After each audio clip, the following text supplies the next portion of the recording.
Journée mondiale de prière et de jeûne de Pnur, 27-08-2026. Jésus-Christ sait que vous pouvez y faire face. Puis il leur dit, « Pourquoi avez-vous ainsi peur? Comment n'avez-vous point de foi ?» Marc 4, 40, LSG. Ce même jour, sur le soir, Jésus leur dit, « Passons à l'autre bord. » Après avoir renvoyé la foule, ils l'emmenèrent dans la barque où il se trouvait. Il y avait aussi d'autres barques avec lui. Il s'éleva un grand tourbillon et les pas et les flots se jetaient dans la barque au point qu'elle se remplissait déjà. Et lui, il dormait à la poupe sur le coussin. Ils le réveillèrent et lui dirent « Maître, ne t'inquiètes-tu pas de ce que nous périssons ?» S'étant réveillé, il menaça le vent et dit à la mer « Silence, tais-toi !» Et le vent cessa et il y eut un grand calme. Puis il leur dit « Pourquoi avez-vous ainsi peur? Comment n'avez-vous point de foi ?» Ils furent saisis d'une grande frayeur et ils se dirent les uns aux autres « Quel est donc celui-ci, à qui obéissent même le vent et la mer ?» Marc 4, 35 et 41, LSG. Loué soit le Maître Jésus-Christ. Nous nous considérons comme très privilégiés d'avoir un Dieu vivant que nous pouvons toujours approcher. Nous sommes également reconnaissants de ce qu'il nous accorde gracieusement l'accès à sa présence chaque jeudi à l'occasion de la journée mondiale Pnur de jeûne et de prière. Je veux que vous sachiez que nous sommes ici ce rendez-vous. Notre Dieu nous attend. Il serait déçu si nous ne venions pas. Et laissez-moi vous dire qu'il y a une multitude de miracles et de réponses aux prières qui attendent chaque membre de cette famille alors que nous prions aujourd'hui. Nous disons également un grand merci à tous ceux qui ont prié et apporté leur soutien à la conférence IPRC qui vient de s'achever à Porte à Harcourt. Nous voulons que vous sachiez que Dieu a répondu à vos prières et que le programme a été un succès. Que Dieu vous bénisse tous. Soulignons quelques points essentiels tirés des passages bibliques de notre texte. 1. Notre direction doit être fondée sur le plan de Dieu pour nous. Le Seigneur s'était occupé de la foule et nous ne savons pas si tout le monde avait été satisfait. Mais il dit néanmoins à ses disciples de se diriger vers la prochaine mission. Certaines personnes restent à un endroit aussi longtemps qu'il y a quelque chose de bon à y apprécier ou quelque chose qui requiert leur attention. Cet avertissement est également important dans le domaine de la prière. Vous n'avez pas à vous engager dans un combat, qu'il soit spirituel ou physique, qui ne va pas dans la direction de votre mission actuelle. Maintenant, examinez vos sujets de prière pour aujourd'hui et retirez tous ceux qui n'ont rien à voir avec votre mission actuelle. Vous devez apprendre à oublier les blessures et les offenses du passé tant qu'elles n'entravent pas votre bénédiction ou ne font pas obstacle à votre objectif actuel dans la vie. Il y a des ennemis qui ne font que du bruit et vous devez les ignorer afin de vous concentrer sur les besoins urgents. 2. Votre prochain objectif peut ne pas être avec les croyants ou la famille que vous connaissez. Il nous est dit que le Seigneur et ses disciples quittèrent le rassemblement des croyants et poursuivirent leur voyage dans la nouvelle direction avec certaines personnes dont nous ne savons ni qui elles étaient, ni d'où elles venaient. Pourtant, elles voyagèrent avec eux parce qu'elles allaient dans la même direction pour leur prochaine mission. 3. Les tempêtes affectent également ceux qui marchent dans l'obéissance à Dieu. Certaines personnes croient à tort que tous ceux qui font face à des difficultés marchent dans la désobéissance. Ainsi, chaque fois qu'elles voient le genre d'épreuve que d'autres traversent, elles commencent à se demander quels péchés ces personnes ont bien pu commettre. Lisez ceci et changez votre façon de penser. C'est pourquoi quiconque entend ces paroles que je dis et les met en pratique sera semblable à un homme prudent qui a bâti sa maison sur le roc. La pluie est tombée, les torrents sont venus, les vents ont soufflé et se sont jetés contre cette maison. Elle n'est point tombée parce qu'elle était fondée sur le roc. Mais quiconque entend ces paroles que je dis et ne les met pas en pratique sera semblable à un homme insensé qui a bâti sa maison sur le sable. La pluie est tombée, les torrents sont venus, les vents ont soufflé et ont battu cette maison. Elle est tombée et sa ruine a été grande.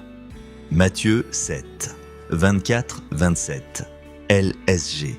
De ce texte, nous pouvons déduire que ceux qui ont obéi à l'enseignement et ceux qui n'y ont pas obéi font face aux mêmes difficultés. La différence, cependant, c'est que ceux qui accomplissent une mission divine sont mieux équipés et ont la garantie de l'intervention divine. 4. Vous êtes plus en sécurité en compagnie de quelqu'un qui marche dans l'obéissance à Dieu. Remarquez qu'il y avait d'autres barques qui voyageaient à ce moment-là, en plus de celles des disciples.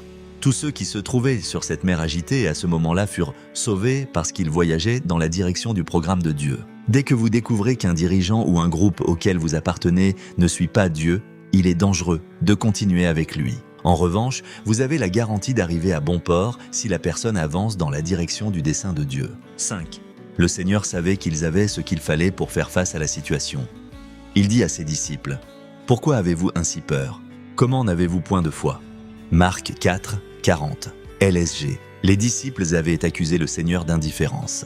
Il sous-entendait que la vie de Jésus-Christ ainsi que la leur était en danger, alors que lui dormait. Au contraire, le Seigneur fit ici quelques remarques importantes qui constitueront le fondement de nos prières aujourd'hui. Ils avaient ce qu'il fallait pour faire face à ce problème, mais ils ne l'utilisaient pas. 6. Ils ont agi sous l'effet de la peur. Tous leurs efforts pour survivre étaient motivés et dirigés par leur peur d'une mort possible. La peur paralyse, la peur crée de la confusion dans l'esprit et dans la plupart des cas, nous oublions même des choses simples qui pourraient constituer la solution à nos besoins actuels. La Bible dit que Dieu ne nous a pas donné un esprit de timidité. 2 Timothée 1, 7, LSG. Si cela ne vient pas de Dieu, alors cela vient du diable.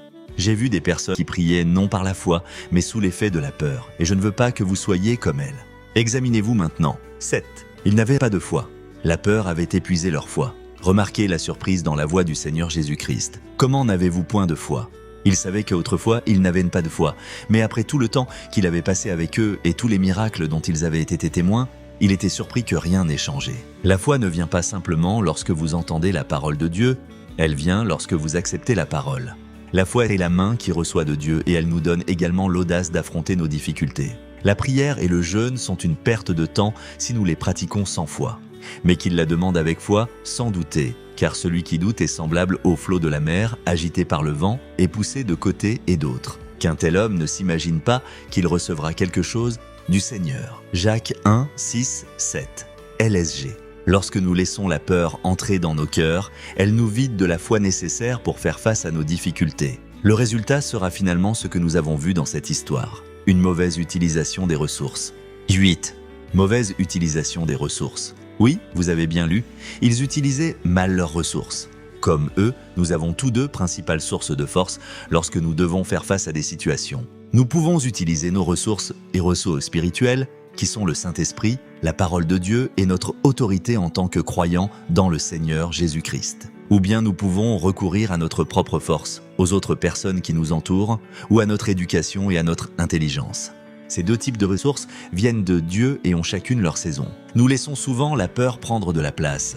Et par conséquent, nous ne sommes plus capables de nous connecter au Saint-Esprit de Dieu, qui nous guiderait vers les outils appropriés à utiliser. 9. Les défis spirituels se résolvent par la puissance et l'autorité spirituelle. Ils s'épuisaient à essayer de maîtriser la tempête avec leur force naturelle. Lorsque le Seigneur se leva, il reconnut que les tempêtes n'étaient pas naturelles, mais qu'il s'agissait d'entités spirituelles qui cherchaient à s'opposer à eux dans l'accomplissement de leur mission. C'étaient des esprits, et il s'adressa à eux comme tels, et les esprits lui obéirent. Et s'étant réveillé, il menaça le vent, et dit à la mer, « Silence, tais-toi !» Et le vent cessa, et il y eut un grand calme. Marc 4, 39, LSG. La question qu'il leur posa montre clairement qu'ils croyaient qu'ils avaient les ressources nécessaires pour faire face à cette situation, mais qu'ils utilisaient la mauvaise méthode. Malheureusement, leur peur atteignit le niveau de la terreur même après que le Seigneur leur eut parlé. Ils furent terrifiés et s'émerveillèrent devant lui au lieu de comprendre le message qu'il cherchait à leur transmettre. 10. Nous allons apprendre d'eux aujourd'hui.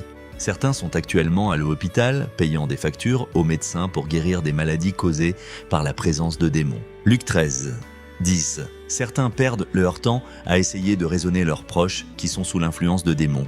Certains se plaignent de la mauvaise marche de leurs affaires sans savoir que les sorciers et les sorcières doivent être liés et que la couverture qu'ils ont jetée sur leur lieu d'affaires doit être détruite par la puissance des prières de combat spirituel. Certains se demandent pourquoi leurs voitures ont toujours des problèmes, sans savoir qu'ils doivent envoyer le feu du Saint-Esprit, consumer les autels maléfiques qui surveillent et manipulent leurs véhicules. Certains se plaignent que les gens ne répondent pas à leur invitation à venir à l'église et ne savent pas que les démons territoriaux doivent être liés avant que l'église puisse avancer. Et pourtant, certains croient que tout le monde les déteste et ne savent pas qu'ils doivent chasser de leur vie le démon du rejet. Jésus-Christ est surpris lorsque nous ignorons l'autorité qu'il nous a donnée en tant que croyants et que nous continuons à nous plaindre que nous sommes sur le point d'être consumés par le diable et ses agents. Voici, je vous ai donné le pouvoir de marcher sur les serpents et les scorpions et sur toute la puissance de l'ennemi, et rien ne pourra vous nuire. Luc 10, 19, LSG. Je vous le dis, en vérité, tout ce que vous lierez sur la terre sera lié dans le ciel, et tout ce que vous délierez sur la terre sera délié dans le ciel. Matthieu 18, 18, LSG. Vous savez déjà ce qu'il faut faire maintenant. C'est vous qui les lirez, c'est vous qui les délirez. Nous enverrons plus tard ici une collection de prières pour vous aider. Assurez-vous de participer au jeûne. Assurez-vous de réserver du temps pour la prière. Assurez-vous d'encourager d'autres personnes à se joindre à nous. Sachez que je prie pour vous. Emma, votre frère, pnurnigeria@gmail.com